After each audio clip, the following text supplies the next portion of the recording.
பாப்பா, நீ என் லைஃப்பில் வந்ததுக்கப்புறம் தான் என் லைஃபே அழகாக இருக்குது. எனக்கும் தான் பேபி. நான் உன்கிட்ட பேசின மாதிரி வேற எந்த பையன்கிட்டயுமே பேசினது இல்லடா. நீ என்னடா பண்ண பொறுக்கி? நான் உன்னை என்னடி பண்ணேன்? நீ தான் உன் பார்வையால் ஒரு காதல் வலை விரிச்ச.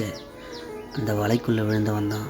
இன்னமும் நான் எந்திரிக்கலை. உன்கிட்ட பேச ஆரம்பித்த நாள்லேருந்து எந்திரிக்கிறப்ப, தூங்குறப்ப, குளிக்கிறப்ப, ஏன் பாத்ரூம் போகிறப்ப கூட உன்கிட்டயே தான் பேசினே இருக்கணும் போல இருக்குது. கடைசி வரைக்கும் என்கிட்ட இப்படியே பேசினே இருப்பியா? நான் இப்போ சொல்கிறேன்டா, கடைசி வரைக்கும் நான் உன் கூட மட்டும்தான் இருப்பேன். உனக்காக தான் இனிமே நான் வாழ்வேன். என் வாழ்க்கையே உனக்காக தான். இந்த ஒரு வார்த்தை போதும் பாப்பா. இந்த ஒரு வார்த்தைக்காக என் மொத்த வாழ்க்கையை வாழ்ந்து காட்டுவேன். உனக்காக, உன் ஒருத்திக்காக மட்டும். மனிதர் உணர்ந்து கொள்ள இது மனித காதல் அல்ல, அதையும் தாண்டி புனிதமானது. ஏய், எங்க வீட்டுக்கார் கால் பண்றா. இரு நானே பண்றேன், நீ பண்ணாத. அவனுக்கு வேற வேலையே இல்லை. சரி, முடிச்சுட்டு சீக்கிரம் பண்ண.